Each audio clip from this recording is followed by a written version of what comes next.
Lou barbecue and the things I want to do, and this is what I've got going on for you. We're gonna fry some chicken. Oh yeah, we're gonna fry some chicken. Hey, I like to use Cajun style Creole seasoning when I use fried chicken, and lately I've been using this Cajun Creole Garlic Butter when I fry chicken. Man, it makes it really good. This is from Heath Riles. Now Heath Riles sent me this, to be perfectly honest. When I got to meet him last summer, he says, I'm gonna send you some rubs and stuff, and maybe you've seen some of my other Heath Riles stuff. Now look, I wouldn't be cooking the fried chicken with this if I didn't think this made the fried chicken excellent, because I've fried chicken with others before. It comes out good. This makes it really excellent. All right, I'm gonna be frying chicken in my large Dutch oven. This is a 7-quart large Dutch oven. I've had that for many years, and I absolutely love it. It's like my jambalaya pot when I cook jambalaya for the house. The reason I'm telling you that is I do have one of these, what they call deep skillet chicken fryers, all right? This is an old one. It's an old single-notch Lodge. 3-notch Lodge, right? And I've fried chicken in this before, but it's a little tight. It's a little tight fit. They do have a larger one, I think. But anyway, I like to fry it in that 7-quart Dutch oven. And the chicken is in the fridge right now, marinated in buttermilk. I'm gonna show you how I cut it up and show you how I marinate buttermilk and hot sauce too. All right, and we're gonna get this frying. All right, and I've also got some potatoes and some chicken livers I'm gonna be frying as well. Hey, thanks for watching Big Lou Barbecue. All right, you want to start with a fryer chicken, not a roaster chicken. A roaster chicken is usually bigger than 5 pounds, usually around 6 pounds or so. A fryer chicken is usually 3 to 5, maybe 3 to 4.5 pounds. This one, however, was tiny. I mean, it was barely 3 pounds if it was a pound at all. I mean, this thing could have passed for a large Cornish hen. This was a tiny little old chicken right here. Anyway, I go ahead and cut the thighs loose, and then I cut the legs loose from the thighs, just like that, you know. Popping them loose like that. And then I get the wings off the carcass, and what I do is I just pop it out of the ball and socket joint, and you can cut it through real easy. It just pops out like that. You know where to cut it, and come on off of there. Now I take the back off the top of the chicken breast, right? Or actually the bottom of the chicken breast, right? I take the back off, but the bird sits, it's at the top, you know? And anyway, I save the back to make gumbo stock with chicken stock with for gumbos and stews and stuff. Anyway, there's a little white thing at the base of the breastbone. You want to cut right through that and through the cartilage, and make sure the skin's cut free, and just cut the breast into 2 pieces. There I go, putting the back into a Ziploc bag. It goes in the freezer. I have several of them in there, and I need to make up some chicken stock soon. Now we're going to season it up again with the Cajun Creole Garlic Butter. This stuff is so excellent on fried chicken, y'all. I just had to show you. I know I like to cook outside a lot, but I just had to show you how good this stuff is on fried chicken. It is absolutely fantastic. All right, so now we're going to put it into a bowl, and we're going to cover it with buttermilk, all right? And then we're going to add about a cup of hot sauce. That's real buttermilk, not that lemon juice and milk stuff. And I added a little bit more hot sauce because you can never have too much hot sauce, right? Shake, rattle, and roll, and that stuff goes into the fridge for several hours. And now it's several hours later, and I'm taking the flour and baking powder. And you want to put some baking powder in this that helps make it crispy. I don't know why they don't call it frying powder. All right, so it's several hours later, and the chicken's coming out of this buttermilk hot sauce marinade. I'm just going to put it onto this little aluminum foil covered pizza pan to sort of drip dry a little bit before we put it into the flour. We don't want it completely dry, but we want it drip dried a little bit. I don't use an egg wash or anything like that, or a batter for my fried chicken. I just flour it. All right, but what I got to do first is re-season it because it's been in that marinade, and we're going to go ahead and put some more of this Cajun Creole garlic butter on here. We're going to do it liberally. I'm telling you, this makes some excellent fried chicken, or I wouldn't be showing it to you, all right? So we season that up real well, and now remember, I don't season the flour, I season the chicken. And we're going to put the large pieces in there like that breast, one at a time. Shake, rattle, and roll, and it's time to bring it on out. It's coated well with that flour. Dust it off a little bit, but you see how dry it is? We're going to let these pieces sit for a while, and it's going to get kind of tacky looking on there. Smaller pieces like the legs and wings can go in 2 at a time in this small container. Of course, if you have a bigger container, you could probably do all the chicken pieces at one time if you had a big one, you know, but that uses more flour. All right, so the wings are done, and we're gonna let that sit while we heat up the oil. Now, I'm using my chef alarm from ThermoWorks. This is a great monitor for the temperature, and it's got a timer on it. Now, I usually set the timer for 20 minutes, but this small chicken was actually done in about 15 to 17 minutes, but I had a lot of things going on, so I didn't check it till the timer went off, and I kind of over-fried it. Put enough oil in the pot to cover the chicken, and there we go. We're almost at 350. You can see my timer set for 20 minutes, and we're gonna go back to live speaking so that you can hear this stuff fry. All right, now I'll start with the thighs, okay? Look. All right, dark meat chicken can cook a little longer than white meat chicken.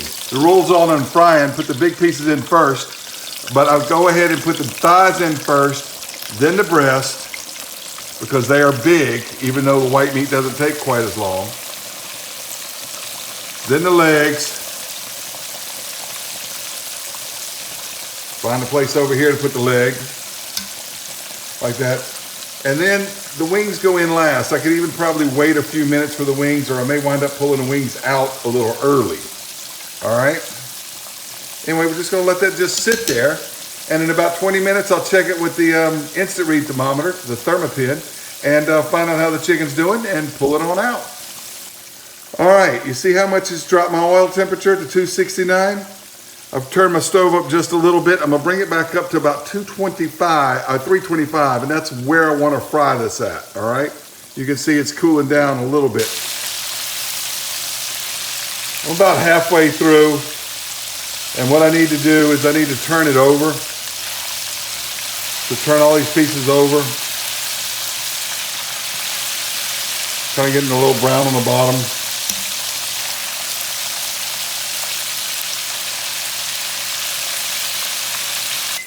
All right, the 20-minute alarm's going off. I'll turn it off real quick. Let's check this. Yep, we're done. So, I'm gonna pull it out right there with the thermopin. Look at that. All right, got it this a little bit dark. All right. So I'm sure that any pieces that's smaller than that are done. Now that leg's kind of pretty. Wings a bit overcooked. Told you I could have waited or pulled them out earlier. Look, let's check this breast meat. Want to make sure it's done. Look, I got a lot of irons in the fire, guys. That one's gonna stay in there a little bit longer. Of course, that's right near the bone where I checked that. Turn it over this way.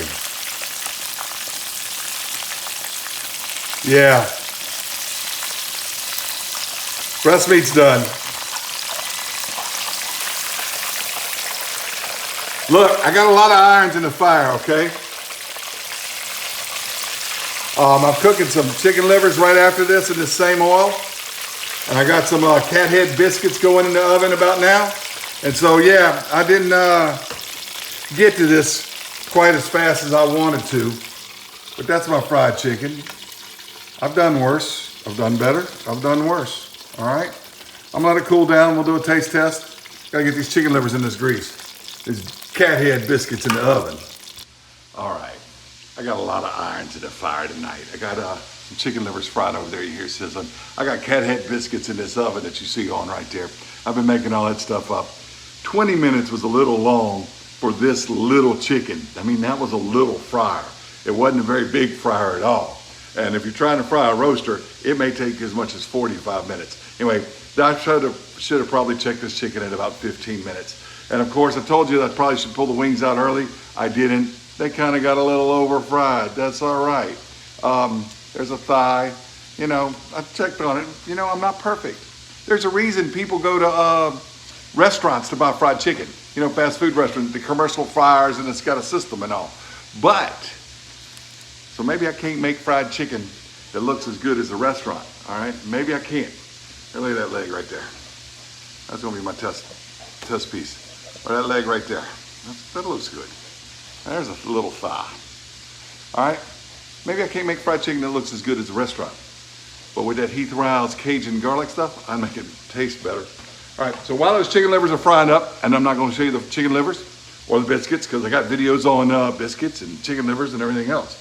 I don't have a fried chicken video. All right, I'm gonna go ahead and get that. And I'm gonna get this big breast right there, okay? So, here we go. You want the taste test? I hope you can hear how crunchy that is. That is good. All right. Look, I need to be sitting at a table here. All right. Like that. Pull that breast apart like that right there.